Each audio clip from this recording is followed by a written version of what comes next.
Boa noite, queridos. A paz, tudo bem? Amém. Que bom estar aqui com você, que bom que você escolheu esse tempo, investiu esse tempo diante de Deus. Obrigado, pastor Heber, pelo convite. Que bom encontrar você aqui na expectativa de receber algo do Senhor. E Deus tem mesmo algo muito especial para fazer na sua vida nesse tempo. Essa é uma conferência. Eu gosto de olhar para uma conferência não apenas como um evento. Um evento vai inaugurar um novo tempo, vai impulsionar você para uma nova realidade, vai trazer uma cultura do céu sobre a sua vida, vai iniciar coisas que Deus quer iniciar há muito tempo, e Deus utiliza, às vezes, algum ponto, um evento, um ajuntamento, para trazer o que Ele quer aos nossos corações. E vai ser desse jeito nesse tempo, pastor Heber, em nome de Jesus. Amém? Feche seus olhos, vamos orar? Pai, que bom a gente estar aqui. Que bom encontrar aqui meus irmãos na igreja Casa da Bênção, aqui em Sorocaba. Obrigado pelo amor que eles têm por Jesus. Obrigado, Pai, por esse tempo que foi gerado essa conferência. Tudo foi preparado, ensaiado, ó Deus, para que realmente o Senhor se movesse de uma forma incrível nesse tempo. Há uma expectativa aqui, Pai. E a Tua palavra fala que aqueles que olham para Ti, seus rostos jamais mostrarão decepção. E ó Deus, então nós olhamos para Ti na certeza que o Senhor vai superar a expectativa depositada no Senhor nesse tempo, e veremos coisas extraordinárias e para a Sua glória. Pai, em nome de Jesus, nós oramos aqui também, Pai. Nós não podemos fabricar a Tua presença, nós não podemos e não também queremos, Pai, fazer algo apenas que se pareça com a Tua manifestação, mas nós podemos, Pai, preparar o ambiente para que o Senhor se manifeste. E ó Deus, em nossos corações, nossas mentes aqui, tudo que somos, tudo que temos, desde a primeira luz que foi acesa, até algo que foi colocado no lugar, ó Deus, que seja tudo, Pai, um ambiente para que o Senhor se manifeste, para que a Tua glória venha e para que grandes coisas aconteçam em nome de Jesus. Nós abrimos o nosso coração, nossa expectativa está em Ti, oramos em nome de Jesus, amém. Amém. Você pode se assentar, amém. Eu queria ler com você, trago aqui um abraço do pastor Carlito, pastor que lidera toda a rede Inspire, e como é bom a gente conhecer os nossos irmãos que estão buscando a Deus, transformando realidades, e conhecer vocês aqui em Sorocaba. Então eu queria ler com você 2 Pedro, capítulo 1, versículos 3 e 4. 2 Pedro, capítulo 1, versículos 3 e 4. Que diz assim, você conseguiu encontrar aí na sua Bíblia? 2 Pedro, é uma carta pequena, lá no final da Bíblia, tá? Você pode pegar no seu smartphone, é um pouco mais fácil.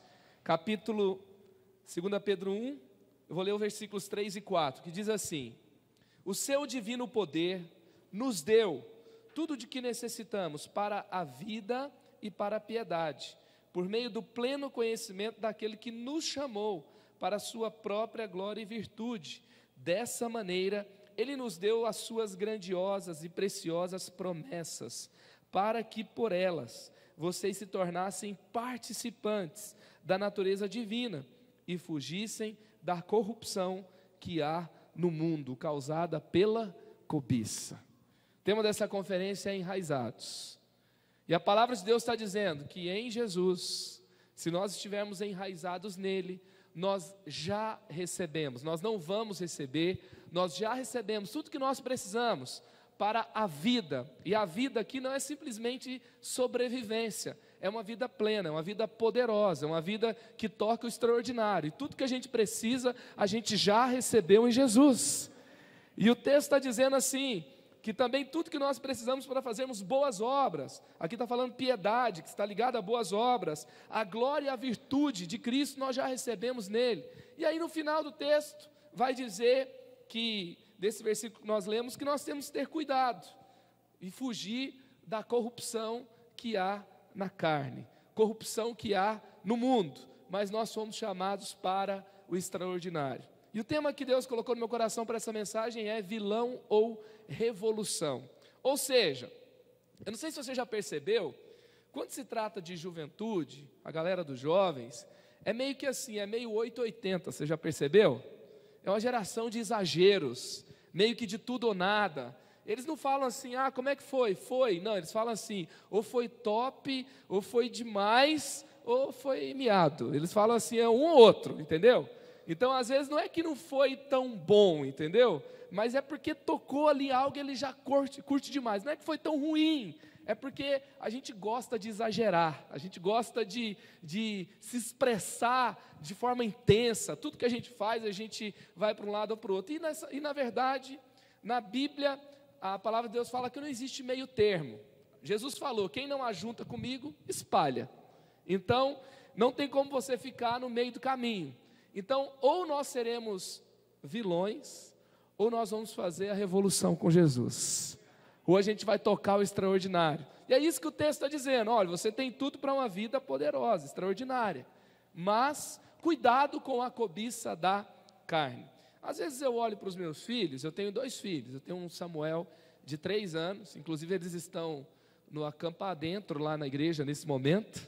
Vão virar à noite com o tio Felipe, que é o nosso pastor de crianças. Orem por ele nessa noite, vai ser uma noite incrível. O Johnny sabe do que eu estou falando. O Johnny está comigo aqui hoje. E aí eu tenho o Samuel de 3 anos e eu tenho o Levi de 6 anos. E é interessante assim como eu vejo esses lados da moeda muito claro já na vida deles. O Levi, ele é uma criança de 6 anos, ele gosta de jogos, ele já está aprendendo a jogar xadrez. E aí, às vezes, esses dias ele deu um checkmate real em mim. Não foi assim, eu deixei, ele deu mesmo. Então ele gosta de jogos, ele tem pensamento lógico, e ele tem paciência. Por exemplo, a gente lê livros à noite, lê livros da Bíblia, e ele foca até o final e tal. E o Samuel é uma criança de 3 anos, que tem um pouco menos nível de concentração. Ele gosta de cores, ele gosta de brincar e tal. E aí, então, um dia o Levi ganhou 3 quebra-cabeças para montar. Imagina o Levi, querendo montar os 3 quebra-cabeças. Ele quer ir, ele quer terminar, ele quer fazer tudo. E aí o Samuel, ele quer pisar em cima, ele quer chutar para cima, ele quer morder, ele quer sentar em cima, ele quer jogar tudo para lá, porque para que tem que ficar todo aquele tempo sentado montando uma coisa só? E aí, o Levi está montando quebra-cabeça no meio da sala, e o Samuel chega para participar. E o Levi, assim, se ele não quisesse atrapalhar, ele já não queria que o Samuel participasse. Entendeu? Porque, eu não sei, parece que irmãos, às vezes eles têm alguma coisa um contra o outro, assim, que assim, o problema do outro foi ter nascido, já viu isso? Aí, assim, simplesmente se ele tivesse ali, ele já teria um problema. E aí, então, o Samuel chega para brincar, e aí o Levi, educadamente, tira o Samuel da cena. Parece mais assim uma cena de UFC, não sei se você já viu alguma vez. É soco giratório, voadora, sabe? Um negócio meio tenso. E aí o Samuel chora, eu brigo com o Levi, eu brigo com os dois, eu mando todo mundo ficar quieto, e adianta muita coisa, só que não. E está aquele negócio todo lá na sala, e a gente está tentando administrar. Não sei se você já passou por essa situação, se você tem filho pequeno, mas um dia você foi um filho pequeno que você deu esse tipo de trabalho. Mas aí, estava lá na sala, teve um momento que o Levi saiu para ir ao banheiro. Foi a situação que o Samuel precisava. E quando o Levi foi ao banheiro, Samuel foi lá, pegou uma peça de quebra-cabeça, silenciosamente, tanto é que a gente viu essa cena já no final dela, e ele não bagunçou todo o quebra-cabeça, ele só pegou uma peça do irmão que quer terminar o negócio, entendeu? E aí ele chegou, e eu moro no 24º andar, ele colocou a mãozinha gordinha dele assim, entre a tela de proteção da sacada, colocou a mão do lado de fora e não jogou, ele só ficou segurando. E aí o irmão abriu a porta do banheiro e viu aquela cena. E ele foi correndo. Você consegue imaginar em câmera lenta? Não! Samuel só fez assim. E saiu andando para lá. Outro dia eu contei essa história na igreja, uma irmã mandou um direct no Instagram para mim, falando assim, o que aconteceu depois disso? Eu disse, irmã, tem coisa que é melhor não falar na igreja. Né? E aí, então, depois dessa cena, né, Terceira Guerra Mundial, Guerra Infinita, que tudo isso junto acontecendo, aconteceu a gente tentando administrar depois a situação, Mas eu fiquei pensando, quem ensinou uma criança de 3 anos de idade um manual completo de vingança do irmão mais velho? Tem gente que tem crise com o irmão mais velho até hoje, não é? Quantos tiveram um irmão mais velho abençoado aí? Ah, que legal. Quantos são o irmão mais velho aqui? Prometem para o irmão mais velho que o mais novo vai chegar, vai brincar com você. Chega aquela criança que não conversa, que não interage, que toma o tempo dos pais. Aí você tem uma guerra eterna contra ele, né? Mas enfim, quem ensinou? Assim, você sabe que toda família tem o seu, assim, no final a gente, por exemplo, se alguém mexer com Samuel, o Levi vai brigar, não é? Mas dentro tem alguns conflitos. E ali nascem, às vezes, as principais marcas da nossa vida. A primeira infância ali vai determinar muito a respeito da nossa personalidade. Vai determinar muito se a gente se sente aceito ou não. Vai determinar muito se a gente tem segurança no que a gente faz ou não. E aí, já desde então, muito cedo, a gente já começa a lidar com os nossos problemas e a lidar com isso que o texto falou aqui. A questão de fugirmos da corrupção da carne. E ali o Samuel, aos 3 anos de idade, eu fiquei pensando, quem ensinou para ele a se vingar dessa forma? A lidar com trauma, a lidar com problema, a lidar com sentimento de injustiça, a lidar com a dor, a lidar com esse negócio assim, olha, eu quero participar, mas eu não posso. Não tem hoje em dia na sua vida? Você gostaria de participar de algo que você não pode? Que outro participa e você quer? E aí, quem que ensinou para aquela criança de 3 anos a lidar com o sentimento de rejeição, de dor, de injustiça desse jeito? E aí, eu acredito que muitas vezes nós somos bem intencionados. Com certeza tem algo nessa cidade que você vê e quer mudar, sim ou não? Sorocaba é uma cidade maravilhosa, linda, não é Rio de Janeiro, né? Mas é muito mais maravilhosa do que o Rio de Janeiro, né? Mas, assim, eu até estava chegando com o Jones, eu já vim aqui, eu acho que 4 vezes, e ele olhava e falava, nossa, que cidade bonita, que lugar legal e tal. Mas, assim, eu acredito que todas as cidades do Brasil, é uma cidade brasileira que a gente lida com indiferença, com injustiça, a gente olha ali, uma coisa aqui, outra ali, tem uma coisa que está no Brasil inteiro que se chama corrupção, não sei se tem aqui, né?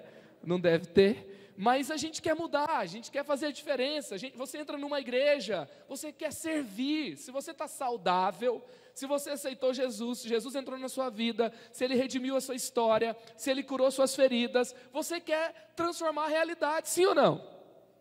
E aí o que rouba da gente? Essa vontade de mudar o mundo, de fazer a diferença, de viver com Jesus essa vida que Deus já nos deu o poder para a vida, para a piedade, para fazer a diferença, trouxe para a natureza divina. Nós somos participantes da natureza divina. Enraizados em Cristo, nós podemos alcançar os solos mais profundos, e ali, de Jesus, nós podemos, em Jesus nós somos alimentados, e a gente vai permanecer firme. E o que vai acontecer se a gente estiver vendo assim? Vai vir frutos, e se a gente não produzir fruto, a gente não vai estar feliz. Então, e o que nos rouba essa atitude, essa decisão, essa caminhada de fazer a diferença? Às vezes são coisas internas mal resolvidas. E como a gente está numa conferência de juventude, eu estava pensando, por exemplo, em alguns heróis e vilões que a gente vê nas sagas da TV, do cinema. Eu não sei se você gosta de história em quadrinhos, de cinema, né? Esses dias eu até falei assim, você que gosta de todos os filmes de super-herói, até do Homem-Formiga. Aí eu falei isso porque eu falei, nossa, Homem-Formiga, como é que vai ser esse negócio? Eu assisti o Homem-Formiga e gostei também, não é? E aí, então, nós vemos, por exemplo, algumas pessoas que acabam se tornando vilões. Por exemplo, vamos falar do X-Men. Tem aí o Magneto na tela, não sei se você pode... Tem aí o Magneto. O Magneto é o vilão do X-Men. Quantos já assistiram X-Men aqui? Então, o Magneto, ele tem ali uma saga onde ele é injustiçado, a família dele é morta, e aí então, imagina como você reagiria se você passasse por esse tipo de dor na sua família. Ele é um mutante, o mutante tem poderes especiais, e aí então, ele por ser diferente, ele é considerado uma aberração, ele é perseguido, ele é injustiçado e toda a família dele é assassinada. Ele tinha uma esposa, ele tinha uma filhinha. E aí então, ao lidar com essa injustiça, ele tem que fazer o quê? Há um problema no mundo, há um preconceito, há um problema, há uma injustiça, há uma dor para ser resolvida. E aí ele encontra um outro amigo, que era o professor Xavier. E o professor Xavier passou pelas mesmas coisas que ele, morte na família, ele foi também injustiçado. E aí então, o professor Xavier decide ser herói, e aí o Magneto decide ser vilão. Ele decide formar a aliança dos mutantes e acabar com a humanidade, porque a humanidade é ruim. E aí então, o professor Xavier não, ele quer descobrir onde estão os mutantes, quer achar esses caras esquisitos no mundo, trazer para um lugar chamado a Escola de Mutantes, o X-Men, e ali ele quer trabalhar com essas pessoas, para que a dor deles se torne então, para que a dor dessas pessoas se torne algo trabalhado para depois poder ajudar a sociedade. Eu até acho que Jesus é meio professor Xavier, sabia? Porque ele acha a gente meio esquisito no mundo, vê que a gente tem potencial, lidando com as nossas dores, traz a gente para uma escola de mutantes chamada igreja, onde tem muita gente esquisita, inclusive eu e você, e aí ele trabalha na nossa dor e depois envia a gente para a sociedade para fazer a diferença na sociedade e ajudar as pessoas. E aí então, só que esse cara, ele escolheu o outro lado, e aí ele se torna vilão, e o professor Xavier escolhe o outro lado e escolhe a revolução. Então, o tempo todo nós lidamos com isso. O que vamos fazer das nossas dores? O que vamos fazer dos nossos problemas? Como vamos lidar com as nossas injustiças? E isso vai determinar aonde nós vamos chegar, o que nós vamos viver. O próximo vilão que tem aí é um bem bonito, é o Coringa, do Batman. Não sei se você já viu, né? Outro dia, quando já viram aquele meme, expectativa versus realidade? Outro dia eu estava vendo, batom vermelho, expectativa, aí tinha uma modelo linda. Aí, como eu realmente me pareço, realidade, aí tinha uma imagem dessa, né? Ok. O Coringa, ele também tem injustiças na sociedade, e aí então, ele vai fazer a mesma coisa, ele vai para o lado ruim, e aí ele se torna o maior elogio ao sistema que ele era contra, que era o sistema corrompido. Já viu que às vezes algo nos fere, algo nos magoa, e nós ficamos fechados, vingativos, não nos abrimos para os relacionamentos, começamos a ficar querendo ser vingativo, e aí, a gente que foi magoado se torna uma pessoa que magoa muito, que fere muito, que machuca muito, porque um dia fomos magoados, e assim funciona o ciclo do ódio no mundo, e foi o que aconteceu com o Coringa, e ele se torna um elogio àqueles que destroem a sociedade. Próximo, tem aí também um que assim, esse é muito amado, né? Tem uma galera que quando coloca, esses dias eu coloquei essa imagem numa igreja, o cara colocou a foto e mandou para o amigo, olha o que passa na minha igreja é geek, é cult, não é? E aí então tem o Darth Vader, que é do Star Wars, e eu até estava conversando, tem um amigo meu, que ele é assim, fã de Star Wars até umas horas, a filhinha dele nasceu, a menina nasceu, ganhou um body do Darth Vader, e aí então, ele estava conversando comigo falando assim, cara, mas o Darth Vader não é um vilão, ele é um cara que era um cara do bem, e depois ele, das últimas horas, ele voltou, eu falei assim, eu peguei e falei para ele, cara, mas ele se redime nos últimos segundos de vida, eu não quero isso para a minha vida, eu quero viver para valer agora enquanto eu tenho vida, e aí então, ele falou assim, não, mas aquela luta durou horas no final da saga do Star Wars, não foi só um segundo, então ele teve algumas horas, né, do bem. Mas o que aconteceu com Darth Vader? Ele foi criado para ser um Jedi.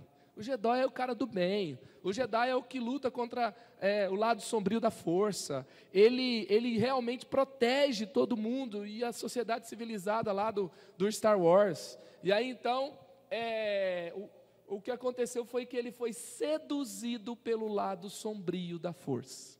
Ou seja, não foi bem uma dor, um problema, uma injustiça. É que quando se tem um determinado poder, você vai lidar com um negócio chamado sedução. Já percebeu? Por exemplo, tem gente que Deus não pode abençoar, senão vaza, some. O casamento fica ruim, porque o cara fica bobo, né? Começa a dar moral para qualquer um na rua, esse negócio todo. Então, o Darth Vader foi esse cara, que ele ficou seduzido pelo lado sombrio da força. Gente que é abençoada e fica bobo, entendeu? E aí então, nós lidamos com isso o tempo todo. Seja mágoa, seja problema, seja injustiça, seja corrupção da sociedade, que nos afeta, que nos deixa mal. E como nós vamos lidar com isso? E aí vem, ou às vezes nós podemos começar a ser abençoados, a prosperar, e podemos então começar a cultuar as bênçãos de Deus e deixar de cultuar a Deus. Isso vai determinar onde a gente vai chegar. É por isso que eu quero ler aqui 2 versículos com você e avançar aqui nessa palavra. 1 Pedro 5,8, estejam alertas e fiquem vigiando, porque o inimigo de vocês, o diabo, anda por aí, como um leão, que ruge, procurando a quem devorar. E também lá em 1 Coríntios 10,12, diz assim, portanto, aquele que pensa que está de pé, é melhor ter cuidado para não cair. As tentações que vocês têm de enfrentar, são as mesmas que os outros enfrentam, mas Deus cumpre a sua promessa e não deixará que vocês sofram tentações que vocês não têm forças para suportar. Quando uma tentação vier, Deus dará forças a vocês para suportá-la, e assim vocês poderão sair dela. Tem até a versão de Star Wars desse texto, sabia? Que é assim, agora, já que você é um Jedi, cuidado para não ser seduzido pelo lado sombrio da força, que a todos seduz, mas ela não é imbatível. Com a força de Cristo vocês podem vencê-las. Que a força esteja com você. Amém? Que a força de Cristo esteja com você. Então, o tempo todo nós temos que tomar esse cuidado. E eu vejo na palavra de Deus, um homem de Deus chamado Moisés. Moisés, vamos lá para Hebreus 11, versículos 23 a 29. Pode passar um pouquinho aí para frente os slides. E aí então nós vamos ler o que aconteceu com Moisés. Eu vou ler aqui do versículo 23 até o versículo 29. Se você puder abrir na sua Bíblia, eu não sei se tem todo o texto aí, versículos 23 até o versículo 29, que vai falar da escolha de Moisés. Pela fé, Moisés, recém-nascido, foi escondido durante 3 meses por seus pais, pois estes viram que ele não era uma criança comum, e não temeram o decreto do rei. Pela fé, Moisés, já adulto, recusou ser chamado filho da filha do faraó, preferindo ser maltratado com o povo de Deus, a desfrutar os prazeres do pecado durante algum tempo. Por amor de Cristo, considerou a sua desonra uma riqueza maior do que os tesouros do Egito, porque contemplava a sua recompensa. Pela fé saiu do Egito, não temendo a ira do rei, e perseverou, porque via aquele que é invisível. Pela fé celebrou a Páscoa, fez a aspersão do sangue, para que o destruidor não tocasse nos filhos mais velhos dos israelitas. Pela fé o povo atravessou o Mar Vermelho, como em terra seca, mas quando os egípcios tentaram fazê-lo, morreram afogados. Uau!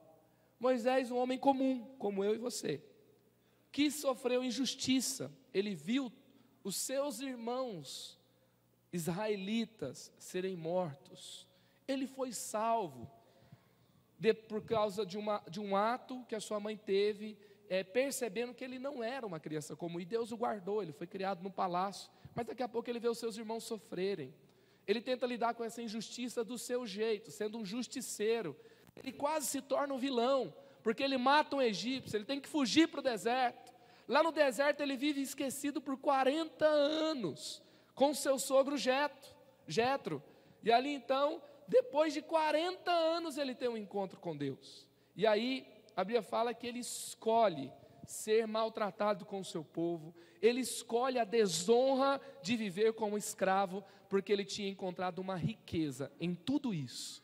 E todo esse processo é um processo onde Deus vai nos aperfeiçoar, onde Ele vai nos levar para o nosso melhor, onde Ele vai nos conduzir. Nós teremos que fazer as melhores escolhas. E eu queria caminhar com você, aprendendo aqui com Moisés, como nós podemos viver o nosso melhor com Jesus, como viver assim o lado da revolução com Jesus, o lado do extraordinário, como escolher o tempo todo o melhor de Deus para nós. Você quer escolher o melhor de Deus? Amém?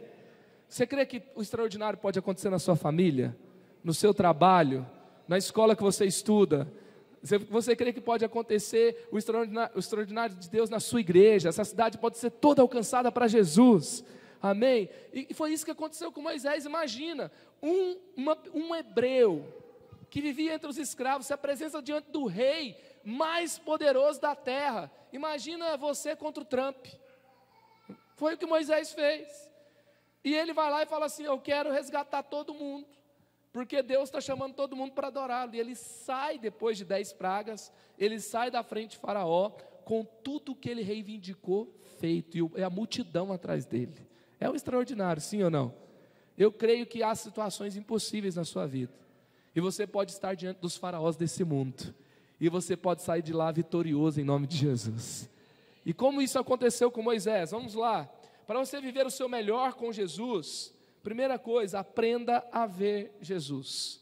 Você precisa aprender a ver Jesus. Hebreus 11, 26, por amor de Cristo, considerou sua desonra uma riqueza maior do que os tesouros do Egito, porque contemplava a sua recompensa. Eu não sei se na sua Bíblia está assim, mas na minha, tem todo o Velho Testamento, tem uma promessa de que o Salvador viria, o Salvador se chama Jesus, e depois de 400 anos de silêncio profético em Israel, surge então João Batista e depois surge Jesus. Isso está mais ou menos há mais de 1000 anos, do momento em que Moisés viveu. E a Bíblia está dizendo que Moisés, ele escolheu o melhor porque ele amou Jesus. Ele amou Jesus. E Jesus que no seu tempo não tinha vindo em carne e osso, que havia apenas assim, que menção de promessa ele tinha aqui de Jesus. Ele tinha as histórias dos patriarcas, Abraão, Isaque e Jacó. Ele tinha a história do seu povo escravo no Egito.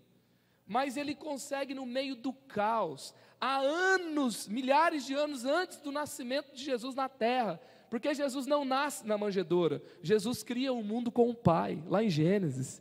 Ele existe desde o princípio, nada que veio a existir, existiu sem Ele. Ele já se movia no Mar Vermelho, Ele já se movia lá quando aquele berço de zinco foi deixado no rio Nilo, e Moisés estava lá. E a Bíblia fala que nesse tempo, difícil de enxergar Jesus, Moisés viu Jesus e Moisés amou Jesus. E aí então, o que eu quero conversar com você aqui hoje? Para a gente não surtar nos nossos 5 minutos de bobeira, para a gente não viver dando piti, ser um crente pitizeiro, já viu? Toda hora dá um piti, toda hora reclama, toda hora acha ruim, toda hora quer sair, para a gente se firmar mesmo naquela caminhada com Jesus, para a gente escolher ser enraizado nele, e não permitir que qualquer vento nos abale, nós temos que começar a vê-lo. A gente faz alguns movimentos às vezes na nossa igreja, a gente reúne alguns jovens, e uma vez a gente estava com uma multidão de jovens na rua. No último carnaval, a gente saiu para fazer evangelismo nas ruas, e a gente levou quase 40 ônibus para as ruas. E numa dessas vezes, a gente estava com aquela galera na rua, o povo sorrindo, o povo orando pelas pessoas, o povo se entregando para Jesus nas ruas, os nossos jovens orando. Chegou uma repórter e falou assim: como é que você mantém esse povo na rua? Como é que você mantém todo esse povo na igreja? Porque assim, parece que ter jovem na igreja é uma coisa absurda hoje em dia. Porque o povo fala que a gente é meio fanático, meio doido, meio esquisito. E o que jovem vai querer fazer no nosso meio?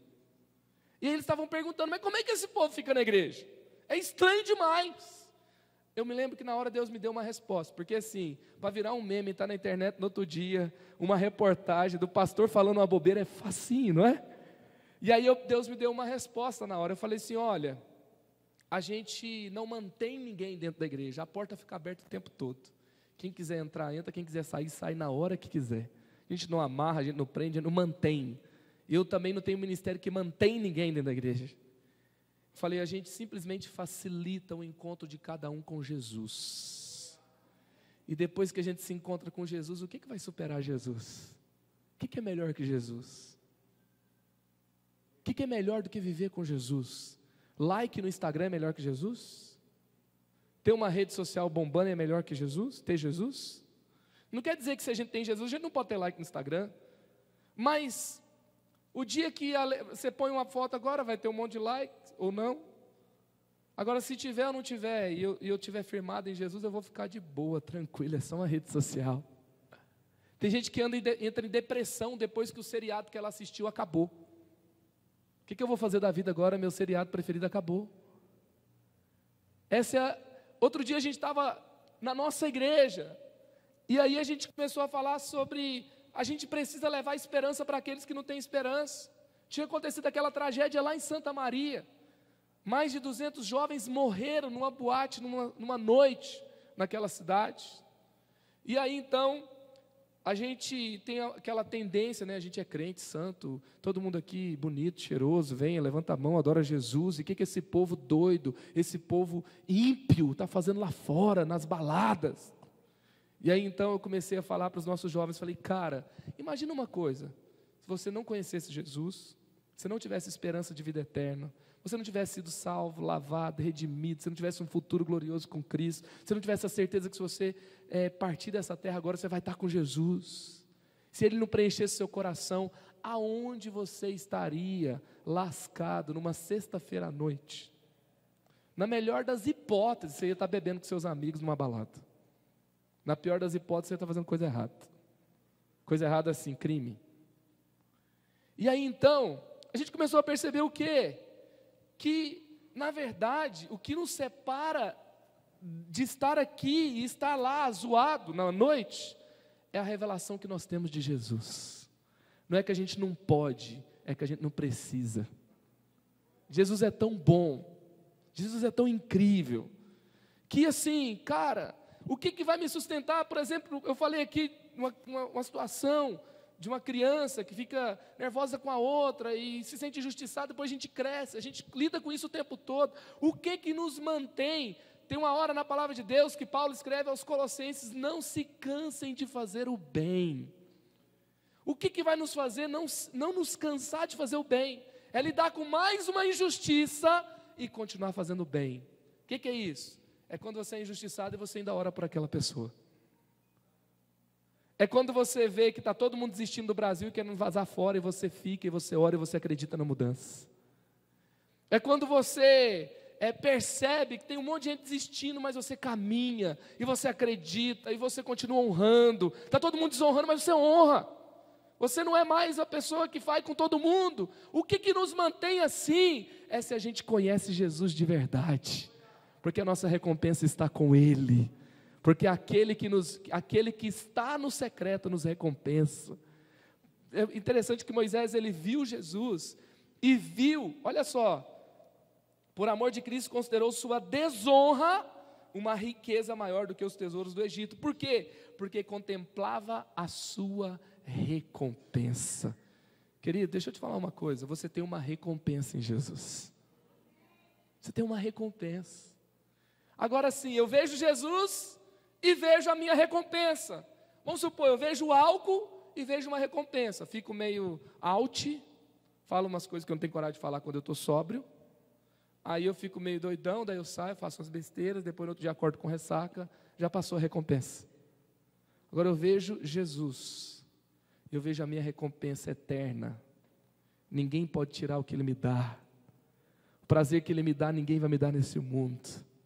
O destino, o sentido de vida é com Ele, é para a glória dEle, amém?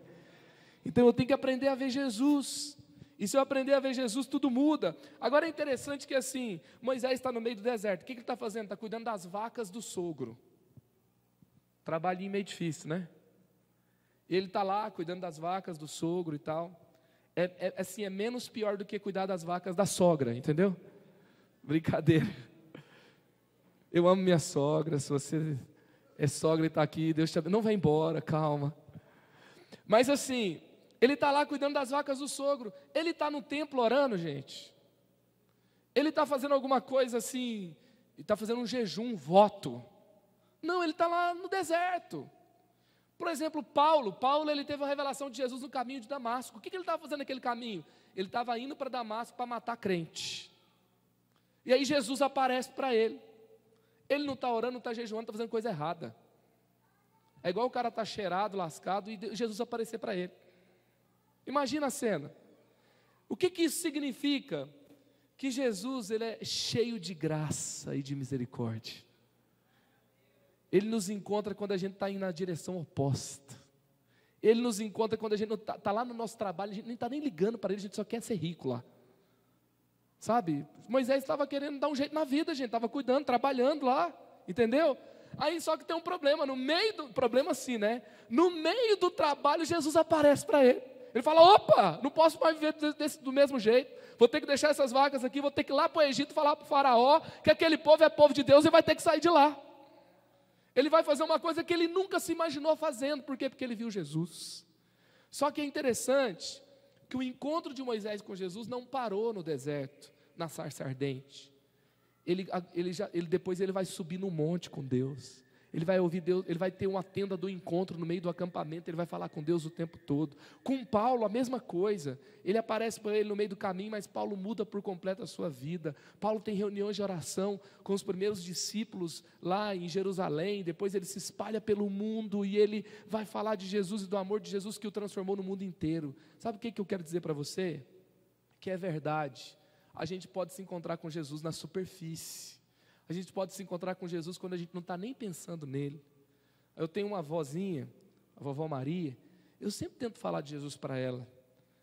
E toda vez que eu vou falar de Jesus para ela, ela fala, meu filho, Deus já está comigo o tempo todo, Ele já fez tanto milagre na minha vida, se eu te contar, você não acredita. É verdade, Deus faz milagre na nossa vida quando a gente não está nem olhando para Ele. É ou não é verdade? Agora, deixa eu te falar a verdade mais legal disso tudo. Jesus, Ele permite ser encontrado na superfície, mas Ele te chama para a profundidade. Enraizamento é você não ficar só na revelação superficial de Jesus. É você saber que tem mais e você mergulhar nessa profundidade com Ele. Aleluia. Aleluia. É você perceber que você não merecia, foi graça dele por você. Mas que você não vai ficar só nessa graça que te chamou, você vai dizer sim para esse chamado para profundidade. Ele te chama, ele te permite ser encontrado na superfície, mas tem um oceano dele esperando por você. Muitas vezes a forma que a gente vem para Jesus, é uma forma mais assim, inesperada, não é? O Rick Warren tem um estudo que ele fala que a maioria das pessoas que se convertem num momento de tensão, é no momento de mudança, é no momento de doença, é no momento de divórcio, é no momento de perca de emprego, e aí a gente busca Jesus porque a gente quer um amparo, e isso é a superfície. Eu costumo dizer lá nos jovens que existe a dor de cotovelo missionária, você já viu? O cara termina o namoro, fica mal e vai buscar Jesus. Aconteceu comigo, tem um monte lá na igreja que aconteceu com eles também. Mas depois dessa dor de cotovelo e depois dessa cura, tem um universo de relevância, de graça, de revelação, de propósito, de destino em Deus te esperando. Tanto é que comigo, eu voltei para Jesus depois de uma dor de cotovelo. 6 meses depois eu estava pregando pela primeira vez. Eu não posso ficar só assim, Jesus Ele nos salva. Mas eu me recuso a ter uma vida cristã que eu tenho Jesus só para ser salvo. Eu quero escrever uma história com Ele. E foi isso que Moisés escolheu, viver uma revolução. Segunda coisa, eu tenho que aprender a me ver. Para eu viver o extraordinário com Jesus, aprenda a se ver. É preciso aprender a se ver. E olha o que aconteceu, pela fé Moisés, já adulto, ele recusou ser chamado filho da filha de Faraó. Opa, ele olhou para ele, olhou para o palácio, ele era chamado de príncipe. Esse cara ia ter uma cidade para governar, cidades para governar. Provavelmente, ele não estava na linha de sucessão real. Igual você assistiu lá o Príncipe do Egito, eu assisti. E aí tem o Ramsés, que vai ser o sucessor. E ele é o irmão do Ramsés, mas ele tem assim... Ele vai governar as cidades, ele tem o anel que sela, e aí então, ele falou, está falado, e ele está governando junto, ele tem poder, ele tem fama, ele está no olho do furacão, ele está na nação mais poderosa da terra. Só que ele olha para tudo aquilo, e ele fala assim, isso não tem nada a ver comigo. E aí você tem uma escolha, eu vou fingir ser isso que eu não sou, porque é legal, ou eu vou viver o que eu sou, só que se eu for viver o que eu sou um escravo. Sabe por que ele se recusou a ser chamado de filho da filha do Faraó? Porque ele não era filho da filha do Faraó. Ele era filho da Joquebede. Ele era irmão do Arão, irmão da Miriam, que estava lá de escravo. Doeu demais saber que o irmão, a irmã, a mãe, a família, estava como escravo, não dá para fechar os olhos para isso. E ele olha, e ele se vê. É interessante que quando Deus fala com Moisés, Moisés fala assim: eu sou gago, eu não sei falar. Eu não, Senhor, manda meu irmão. E ele aprender a se ver também é ver sua limitação, é ver quem você não é ver quem Deus te chamou para ser. E aí então você começar a se encontrar na sua história. E eu acredito que Deus, Ele quer restaurar a nossa identidade. Quando a gente vai se aprofundando nele, nos firmando nele, enraizando nele, a gente começa a largar coisas que não tem a ver com a nossa identidade nele. Sabe, já passa daquela discussão de pecar ou não pecar. É o que é para mim, o que não é para mim. Você já está nesse tempo? É o que é para você, o que não é para você. Sabe, por exemplo, uma vez a gente começou quando eu falei que a gente começou a levar a galera para a rua, tanto para evangelizar no carnaval, quanto para evangelizar nas baladas da cidade, eu senti uma necessidade grande para ir. Meu pastor, ele empurra a gente para fora toda hora. Vai embora, vai evangelizar, e os jovens têm que ter um movimento na cidade, e tem que renovar. Esses dias ele já falou comigo: a gente tem que renovar o Eleve Resgate, a gente tem que resgatar mais jovens para Jesus, e a gente tem um movimento lá que se chama Eleve Resgate, onde toda noite de sábado, terminou o culto, a galera não vai só fazer rolezinho não, a galera vai comer e tal, e depois eles vão sair para fazer evangelismo na porta das baladas, e tem um grupo que sai todo sábado à noite.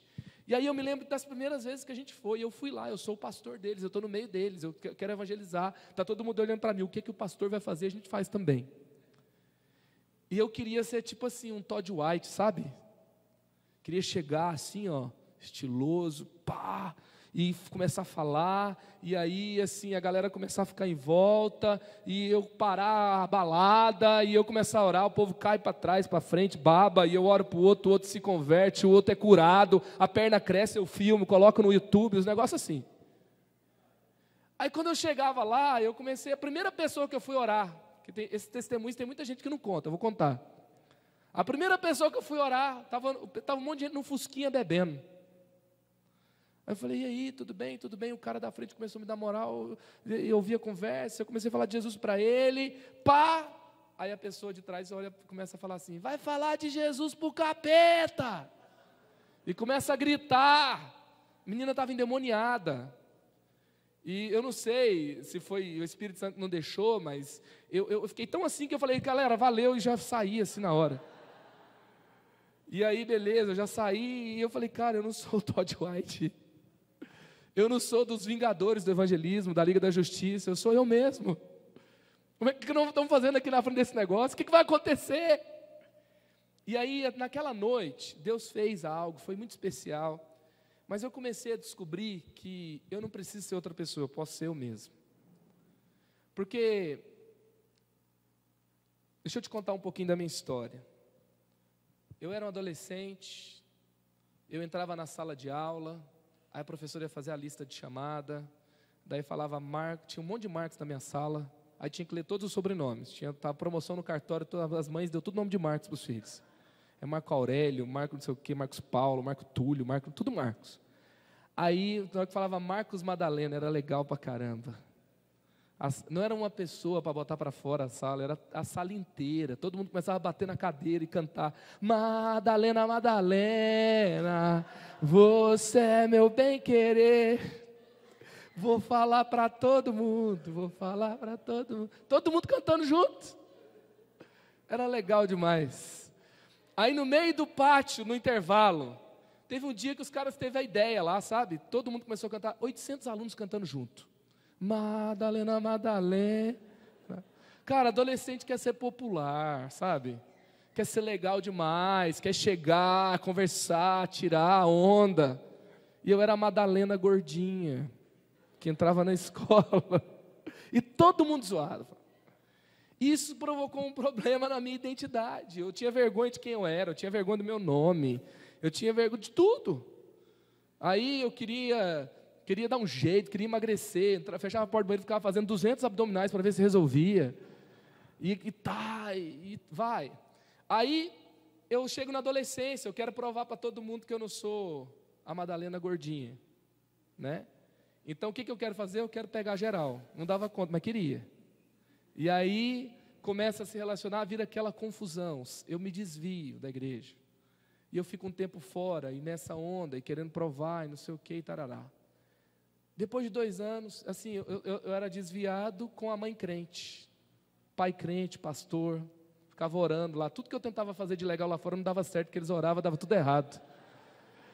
Aí eu estou lá, daí eu tento viver os negócios, não consigo.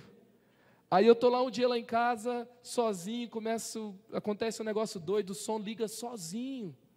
Eu ouço o som, e aquele negócio fala comigo, e eu falo com Jesus, e o som desliga sozinho também. Aí só para Jesus falar assim, sabe aqueles aivas antigos? Aí ligou sozinho, depois desligou e fez goodbye. Aí eu olhei.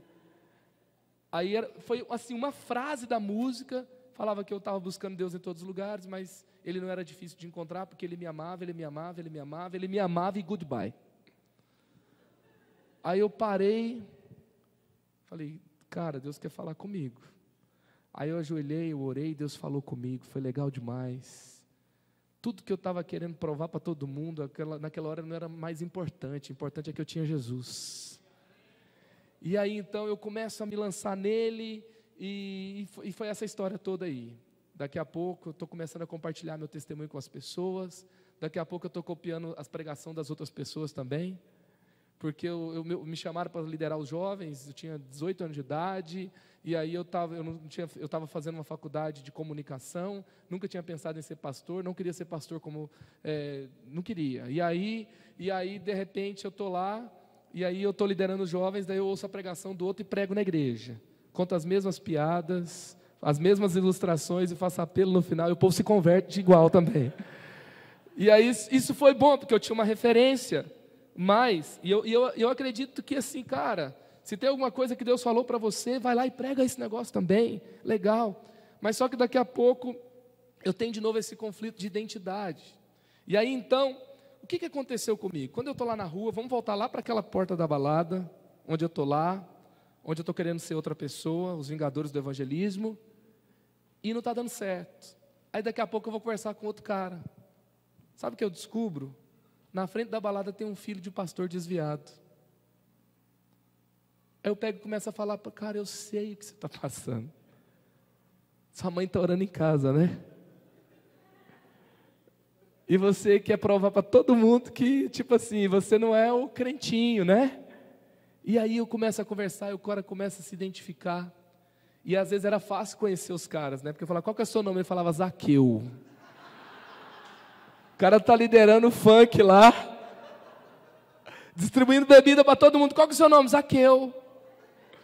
Falei, por um acaso, quem sabe pode ser talvez que você seja um dia família cristã.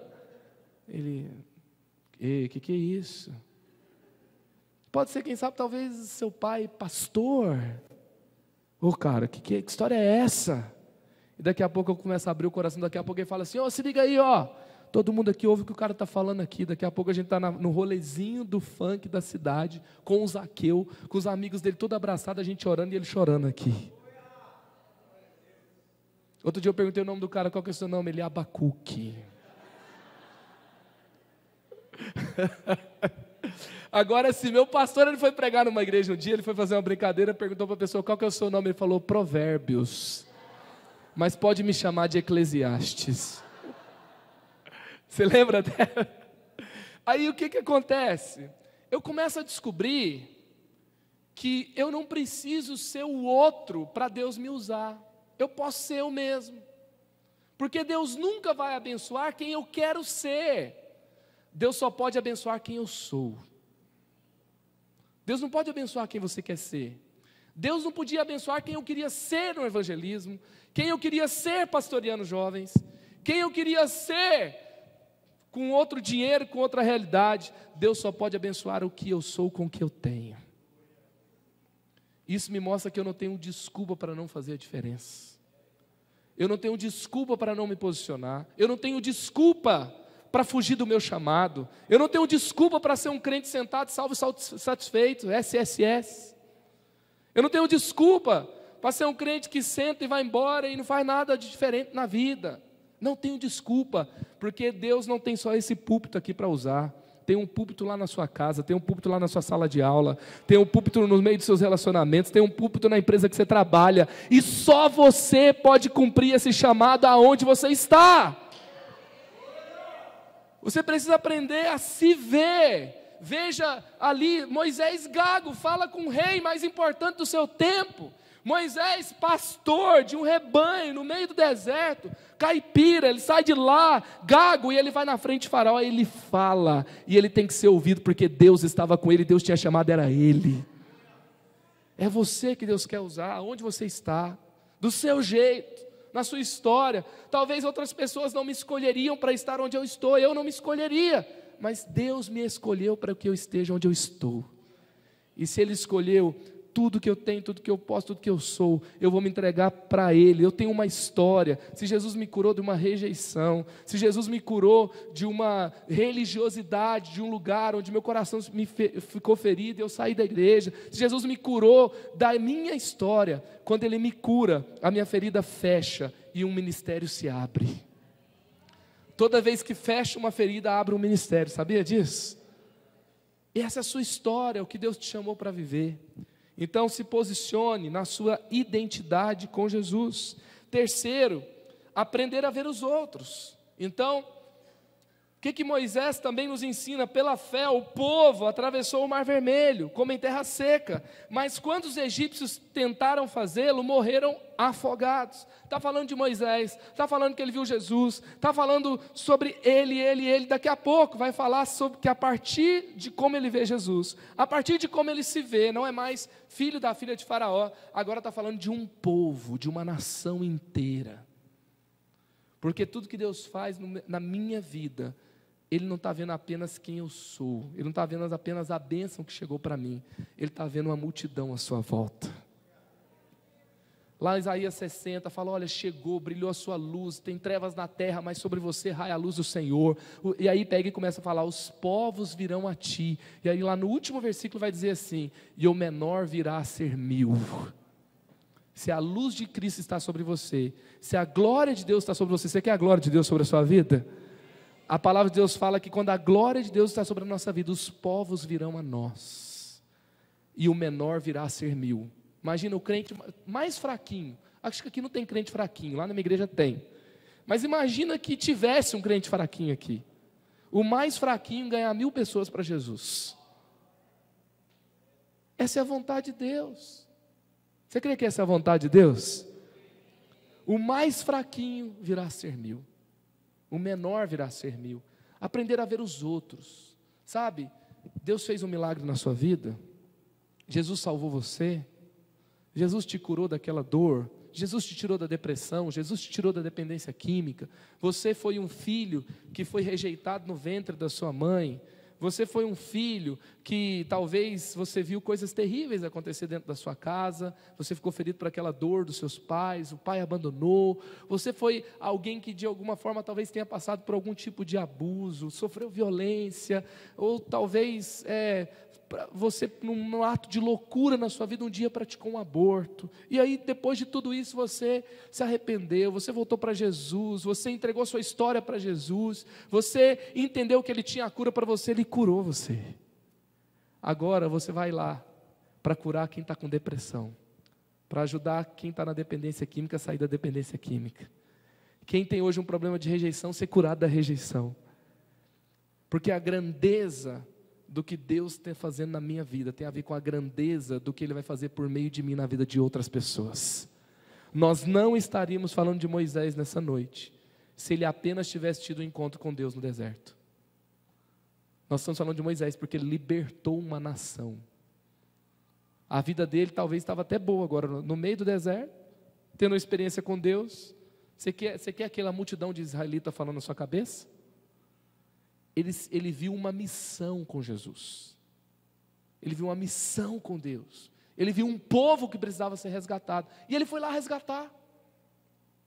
Às vezes eu acho que na igreja a gente não quer ir lá resgatar o povo. A gente quer ficar na igreja tendo experiência com Deus.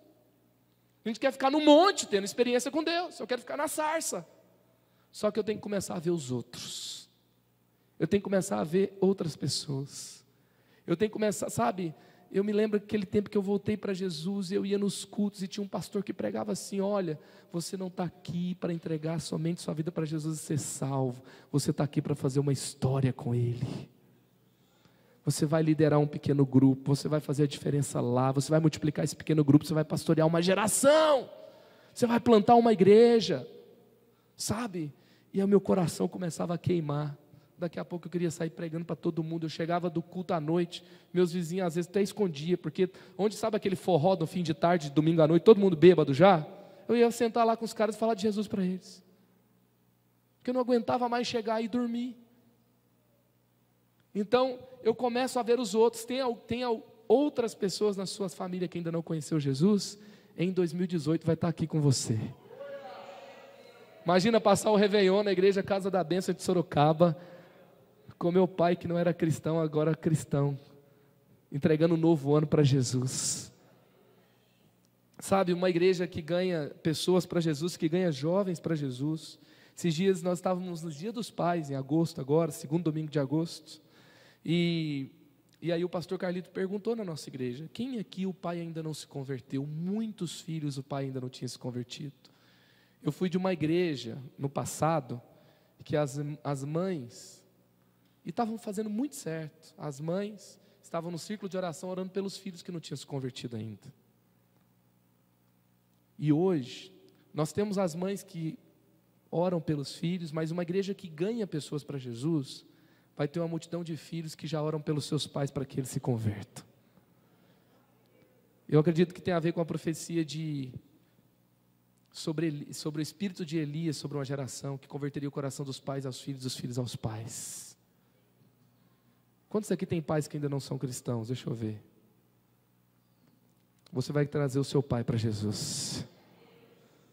Você vai trazer o seu pai para a casa do Senhor. Não desista de falar de Jesus para ele. Não veja a sua vida cristã sem ter um impacto na vida dele. Sabe, às vezes eu fico assim: cara, se a gente está andando tão perto dessas pessoas, elas não querem Jesus, tem alguma coisa errada com o meu cristianismo. Porque eles têm que perceber que alguma coisa mudou.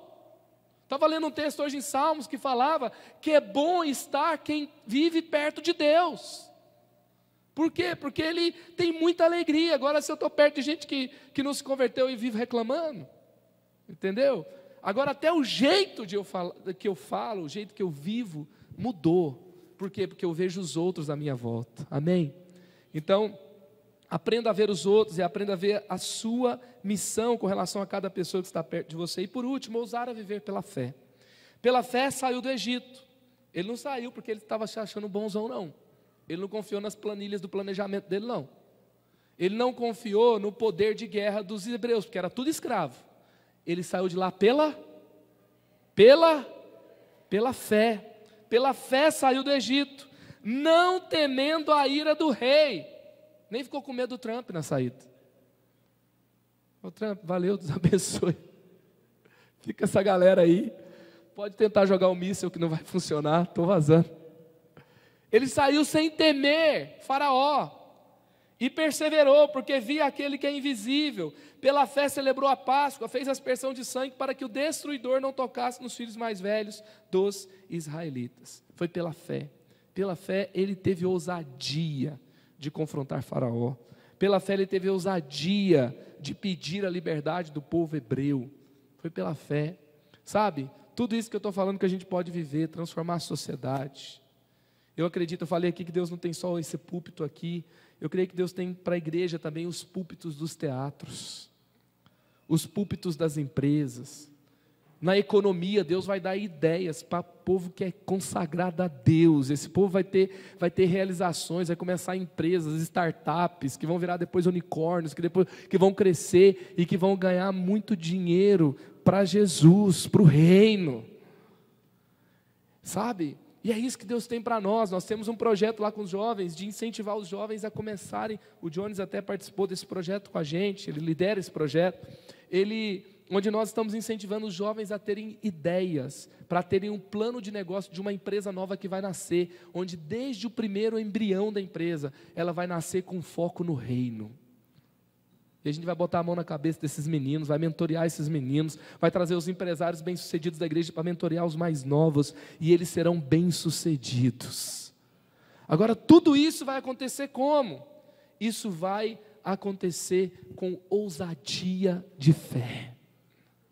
Sabe, imagina uma startup onde de manhã ora e tem palavra de conhecimento, onde pessoas são curadas, onde o povo está tudo querendo receber qual é o meu destino, por que eu estou aqui.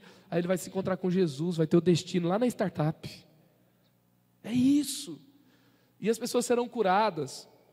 Outro dia a gente recebeu lá na igreja a equipe do Randy Clark. Ele leva times para o mundo inteiro e ele ora por cura. E estava ali um time de cerca de 60 pessoas, eles estavam orando por cura, e veio uma multidão, e era 3 dias, e já estava lá no segundo dia, a gente já estava assim, né, orando e recebendo, e cansado, e orando e recebendo, e vamos para cima. E eu lembro que já estava quase meia-noite, não tinha mais gente para orar. E aí já estava no final, eu estava servindo o time, daqui a pouco ele vai terminar. Eu estou feliz por tudo que aconteceu, mas estou feliz porque está terminando também, está meio tarde. Aí, no final ali, ele pega e vira para mim e fala assim: ô pastor, mas eu estava só servindo eles. Tem alguma coisa que eu possa orar por você? Eu olhei, parei, pensei. Eu tenho uma perna menor do que a outra. Ele falou: posso orar por você? Eu falei: pode. Aí ele pegou e eu sentei assim numa escada que tinha lá na saída. Ele pegou e pediu para eu esticar a perna. Aí ele colocou uma mão na frente de uma perna, falou: nossa, está mesmo menor do que a outra. Eu falei: não, disso eu já sei, né? Aí ele pegou e falou assim: então vou orar. Aí ele pegou e nem fechou o olho, só falou assim: perna, pode encostar aqui, em nome de Jesus. Encosta aqui, em nome de Jesus. Ossos, tendões, músculos, eu ordeno em nome de Jesus. Você vai encostar aqui. Daqui a pouco a minha perna encosta na mão dele.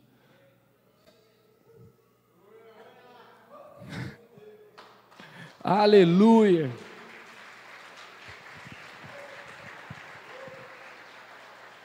Aí quase que eu falei assim para ele: ora pelas duas agora, para ver se... Só que ele não quis orar pelas duas não, orou só por uma mesmo. E eu fiquei pensando depois, um milagre que Deus fez na minha história. Eu fiquei pensando assim: cara, eu estou aqui desde o começo desse culto, já é quase meia-noite, e eu não pedi, no segundo dia, e eu não pedi uma oração. Eu não pensei na solução de um problema, com Jesus, com ousadia, com fé. Eu estava um dia lá na igreja, fui buscar meus meninos, sabe aquele reunião de igreja, filho de pastor correndo para lá e para cá, rolando na grama saindo pelo ouvido, pela orelha, pela boca, e não sei o que e tal. Eu vou lá pegar os meninos, aí tem o Samuel chorando, sabe quando chora? O que foi? O que foi?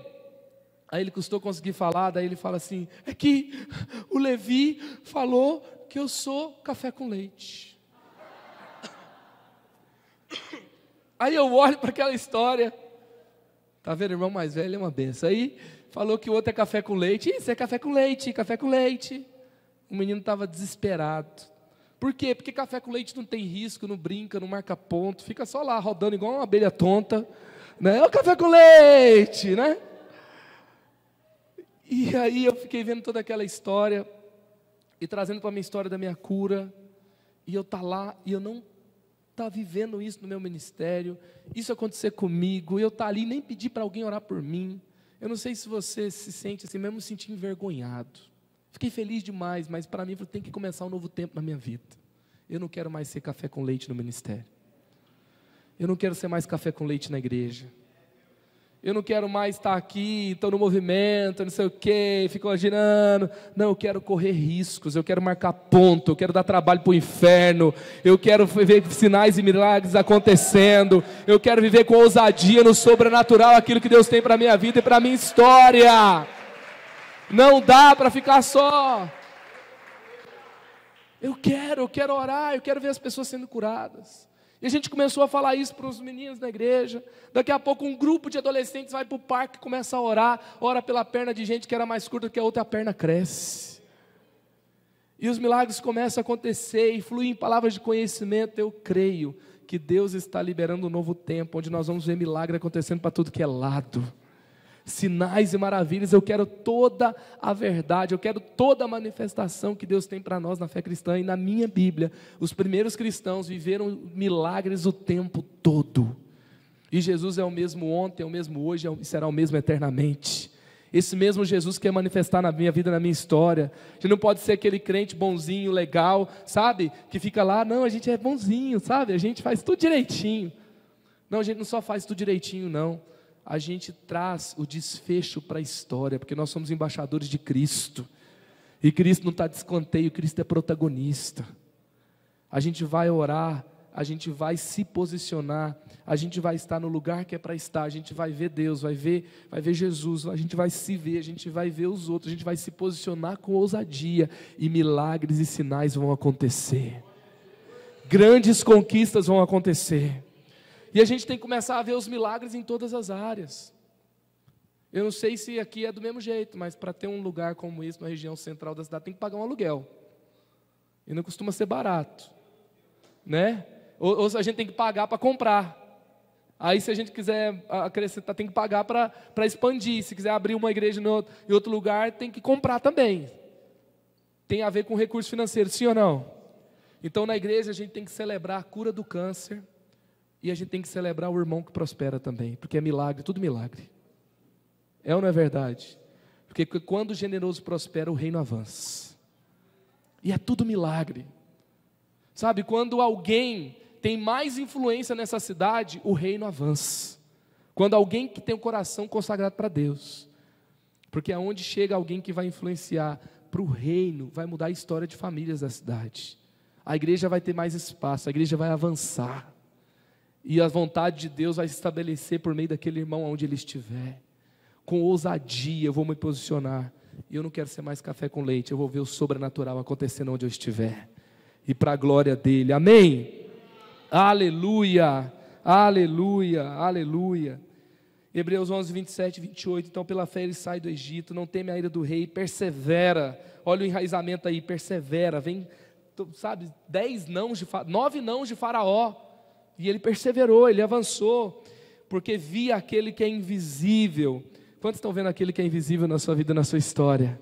Ele celebra a Páscoa, gente, ele vai lá e celebra a Páscoa celebra a libertação do povo do Egito, e ele celebra a Páscoa antes do povo ser liberto, porque pela fé já tinha acontecido no mundo espiritual.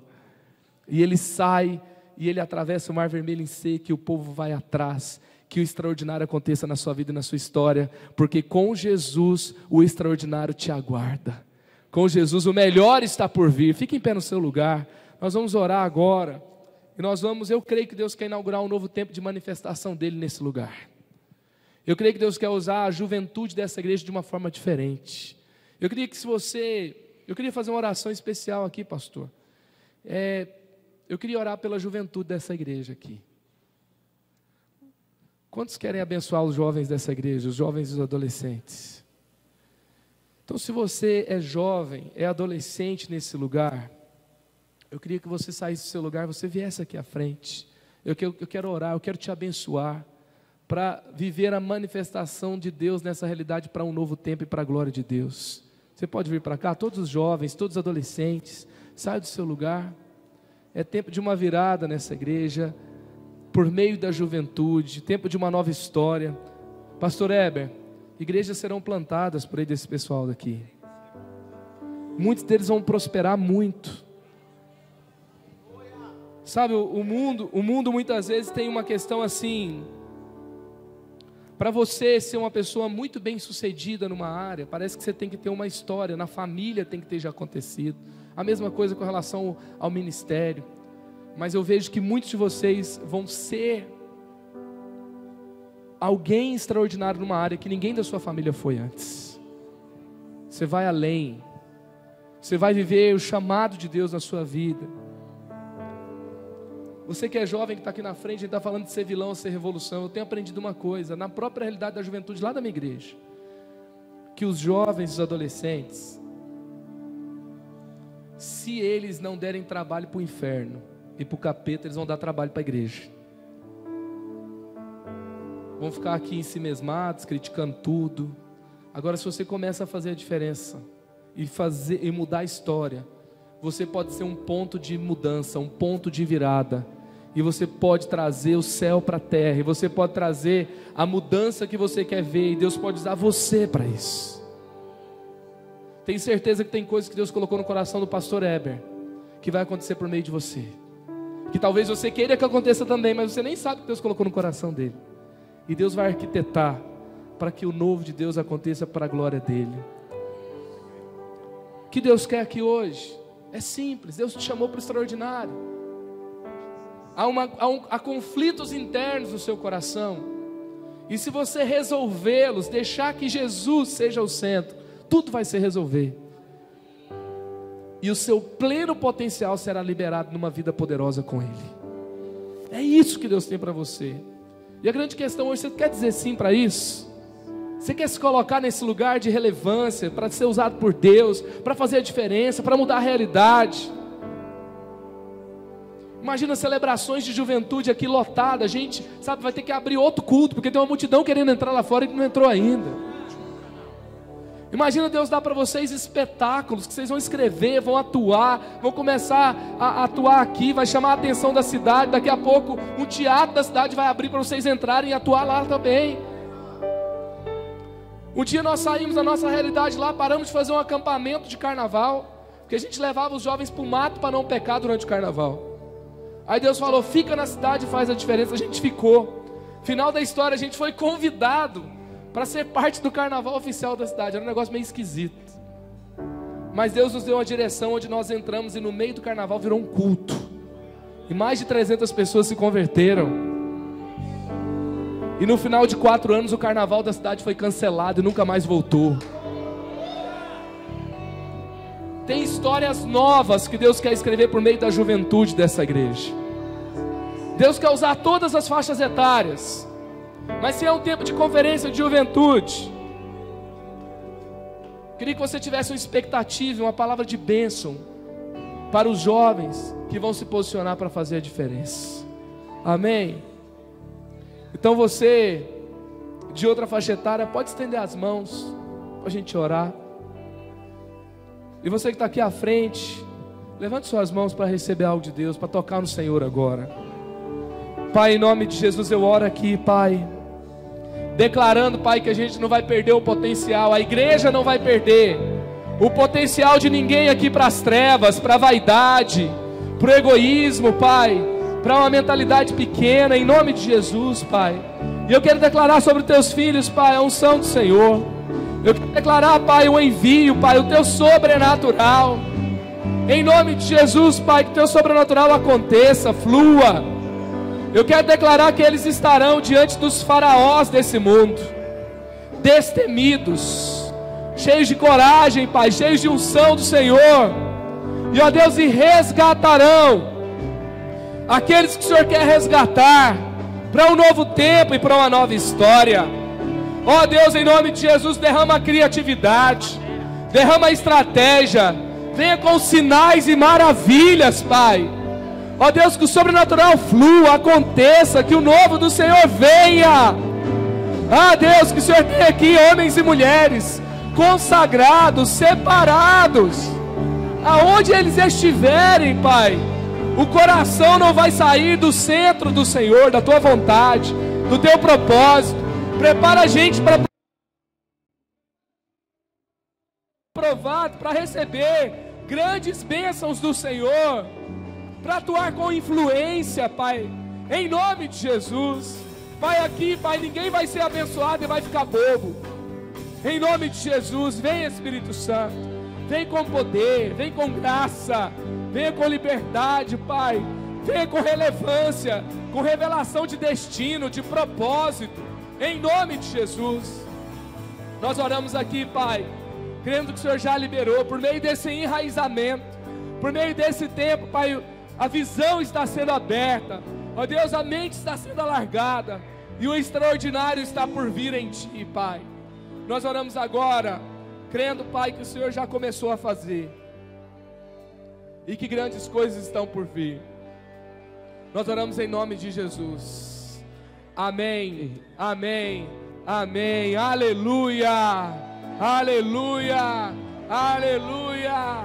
Deus te abençoe, que comece um novo tempo, que comece uma nova história, que comece conversões na sua família, na sua sala de aula, que as ideias dos céus borbulhem na sua mente, que comece um novo tempo de realizações, de senso de destino, de propósito, que caia por terra pensamentos de desistência, de tristeza, em nome de Jesus, de comodismo, e que comece um tempo, Pai, de atitude, em nome de Jesus, de atitude, de feitos com Deus, de realizações com o céu, em nome de Jesus.